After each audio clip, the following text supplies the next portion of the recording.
Kembali di News on the Spot, pemirsa, perang melawan COVID-19 masih belum berakhir. Dokter dan tenaga medis lainnya menjadi pejuang di garda terdepan melawan COVID-19.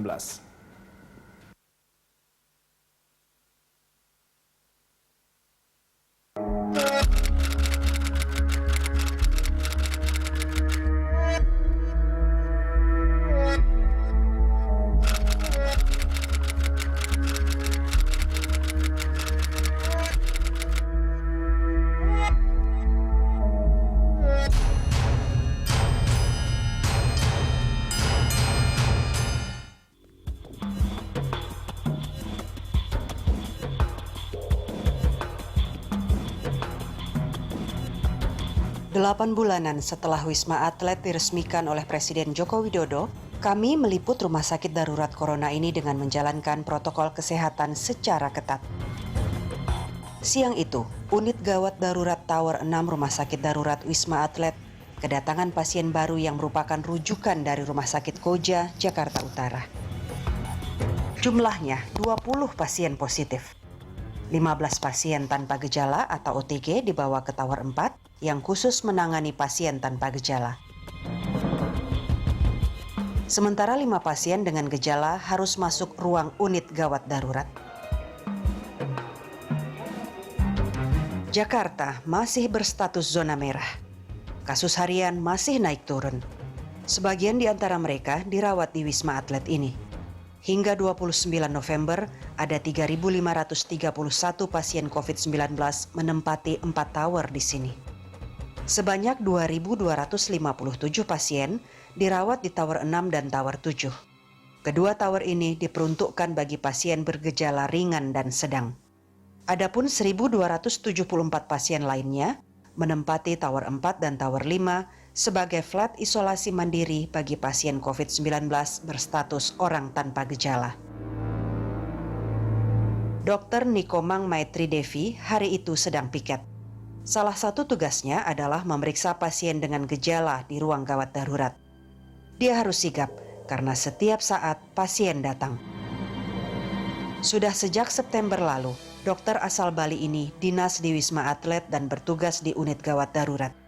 Menurutnya, ada kekhawatiran bertugas di zona merah. Tapi ini panggilan tugas, sebuah panggilan kemanusiaan. Dia menanamkan disiplin ketat pada dirinya, terutama dalam menjalankan SOP atau prosedur operasi standar seperti menggunakan pakaian hazmat atau alat pelindung diri APD. Kita bekerjanya itu di resiko tinggi, di zona merah, di mana kita harus benar-benar merekatkan pakaian kita, meminimalisir virus masuk ke tubuh kita, ke kulit, terutama ke hidung dan mulut, lewat jalur virus tersebut. Terus kita juga harus tetap minum vitamin, menjaga kesehatan diri sendiri. Peraturan nomor 1 dari tenaga kesehatan adalah selamatkan diri sendiri dulu, baru kita selamatkan orang lain. Maka dari itu APD yang kita lakukan, yang kita pasang harus benar-benar baik. Menggunakan APD perlu kesabaran ekstra, sebab harus melekat terus di tubuh dokter dan tenaga medis di sini selama 8 jam bertugas. Tidak boleh dilepas. Tapi inilah panggilan kemanusiaan, yaitu untuk menolong pasien COVID-19 lekas sembuh. Kalau sukanya itu adalah ketika kita dapat menolong orang, itu nomor 1. Lalu kita melihat raut wajah pasien, senang, berterima kasih kepada kita. Lalu dukanya adalah ya dari cara kita bekerja ya, kita kan pakai hazmat 9 jam. Jam jaga 8 jam, setengah jam persiapan, setengah jam untuk persiapan dekon, operan segala macam. Itu menahan haus, menahan lapar, menahan pengen buang air kecil. Semua itu pengalaman baru buat kita semua, para tenaga medis. Kami bertemu seorang pasien, sebut saja X. Dia diisolasi mandiri di lantai 15 Tower 7 Wisma Atlet. Seperti pasien lainnya, X dirawat oleh dokter dan perawat. Dalam satu lantai, ada 50 pasien OTG yang dijaga oleh 5 perawat selama 24 jam. Sementara satu dokter jaga menangani 3 lantai alias 150 pasien OTG. Pekerjaan yang tidak ringan. Rachel Silency Aritonang, seorang dokter kelahiran Jakarta, juga bertugas di unit gawat darurat di Wisma Atlet. Dokter jebolan Universitas Trisakti Jakarta ini lebih lama bertugas di sini dibandingkan Nikomang Maitri. Dr. Rachel sudah sejak bulan Juli lalu menangani pasien COVID-19 di Wisma Atlet. Ada rasa bahagia dan rasa syukur ketika Dr. Rachel dapat membantu pasien-pasien yang masuk Wisma Atlet melalui masa-masa sulit saat berjuang melawan virus corona ini. Kepada para pasien yang telah sehat, Dr. Rachel selalu berpesan untuk menaati protokol kesehatan. Pasien-pasien yang sudah sembuh, saran saya tetap ikuti protokol kesehatan. Memakai masker, menjaga jarak, kemudian tidak berkerumun. Jika baru bepergian dari luar, pulang ke rumah harus segera mandi, menjaga kebersihan, rajin mencuci tangan. Kenapa? Karena kan sudah pernah ada laporan reinfeksi atau orang yang sudah pernah terinfeksi sebelumnya, kemudian dia ketika diperiksa masih positif lagi. Pandemi COVID-19 yang menghantam lebih dari 200 negara di muka bumi ini bisa menerbitkan stres. Baik itu kepada pasien, keluarga, atau dokter dan tenaga medis yang menangani mereka. Ini yang dijauhi oleh Dr. Rachel. Dia rajin menjaga kondisi tubuh agar tetap prima, termasuk dengan olahraga ringan seperti bermain otopet ini. Mungkin satu-satunya yang bisa kita lakukan di sini kalau sedang lepas jaga, sedang tidak jadwal jaga kami itu bisa olahraga. Bisa olahraga sore, lari di sini, kemudian bisa lari atau jogging, atau bisa senam. Sisanya sih kegiatannya paling belajar, ikut webinar. Dokter dan perawat saling melengkapi. Keberadaan Bahar Bintang Kusuma sebagai perawat sama pentingnya dengan dokter. Di Wisma Atlet ini, Bahar didapuk menjadi koordinator perawat unit gawat darurat. Sudah hampir 6 bulan, Bahar memendam rindu karena meninggalkan keluarganya di Madiun, Jawa Timur. Tapi ada satu nilai yang diperjuangkan oleh orang-orang seperti Bahar. Kita melawan virus COVID-19 seperti musuh yang tidak terlihat. Tapi buat negara dan masyarakat itu adalah tugas dan tanggung jawab, maka harus dilaksanakan dengan benar, dengan maksimal. Menjadi pejuang di garis terdepan dalam melawan COVID-19 bukan hal gampang. Saya di tower 6 dulu, ada 24 lantai.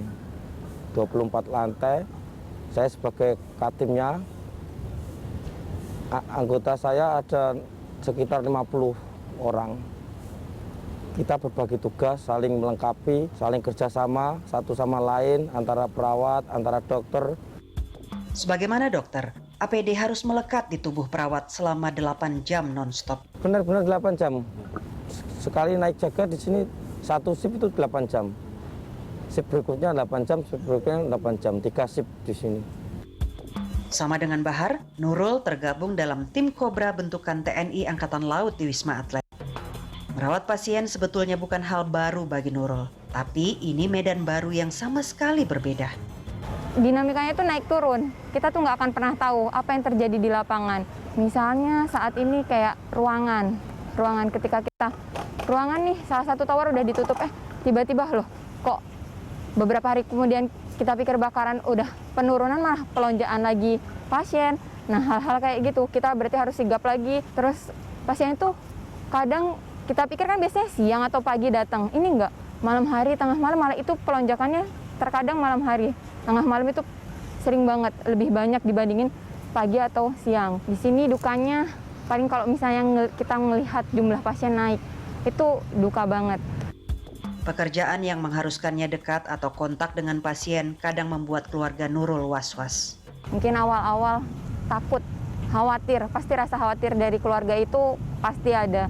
Mencoba untuk memberitahu kita loh di sini semua itu terfasilitasi, kita itu semua di sini tuh dari mulai APD, terus makan dan lain-lain itu kita tuh semua udah disiapin, nggak usah khawatir. Nurul dan Bahar hanya segelintir dari 2.276 tenaga medis yang sampai saat ini bertugas di Wisma Atlet. Tenaga medis yang bertugas di Wisma Atlet merupakan gabungan dari militer, polisi, dan warga sipil. Rumah sakit darurat COVID-19 Wisma Atlet ini sampai saat ini berjumlah 2.276. Perawat yang ada sekarang tinggal 1.296. 1.296, kemudian dokter di sini dokter spesialis dan dokter umum ya. Ini berjumlah hampir 300 juga, hampir 300. Kemudian tenaga yang lainnya sisanya. Letnan Kolonel M. Arifin mengaku jenuh dan lelah kadang menghinggapi para tenaga medis. Namun Arifin punya cara khusus agar semangat tim Kobra terus terjaga. Kita merupakan satu keluarga besar yang tergabung dalam memang satu tim. Kita bentuk di sini adalah tim Kobra, yang artinya memang kita menyatukan persepsi, menyatukan langkah, soliditas yang harus kita capai di sini. Gembira dan semangat sampai saat ini karena kita juga dalam kesehariannya kita selalu adakan kegiatan-kegiatan, bahkan kita ada aerobik seminggu sekali, kemudian habis itu lari bersama, kemudian ada makan kita juga bersama dengan protokol kesehatan tentunya. Kemudian acara musik juga ada di sini kita adakan juga.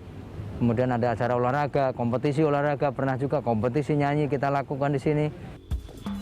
Pemerintahan Joko Widodo terus berikhtiar mendatangkan vaksin dan melaksanakan vaksinasi. Rencananya, vaksinasi dapat dilakukan akhir Januari atau Februari tahun 2021. Salah satu prioritasnya akan diberikan kepada tenaga medis seperti Bahar dan Nurul.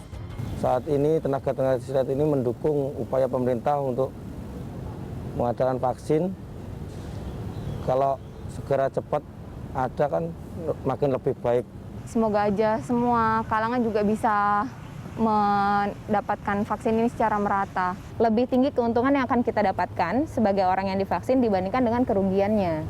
Tidak perlu takut untuk menerima vaksin tersebut ketika pemerintah sudah mendapatkan izin izin emergency pemakaian, artinya itu sudah lolos uji klinis. Selama vaksin itu belum disuntikan ke tubuh kita, ya memang senjatanya pamungkasnya adalah protokol kesehatan, di mana memang dengan cara itu bisa mengendalikan transmisi dari penularan virus COVID-19 ini.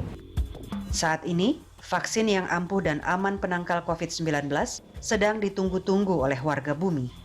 Bagi kita di Indonesia, vaksin merupakan game changer untuk memutus mata rantai corona. Ketika vaksinasi telah disuntikkan, harapannya kesehatan masyarakat segera pulih dan ekonomi bangkit kembali. Dengan keyakinan dan kita kepercayaan kepada pemerintah tentunya. Nah, itulah modal kita bahwa memang vaksin itulah satu-satunya senjata pamungkas dan harus disuntikan tidak ragu-ragu kepada masyarakat luas. Terutama nanti kalau dicontohkan ke tenaga medis kita siap.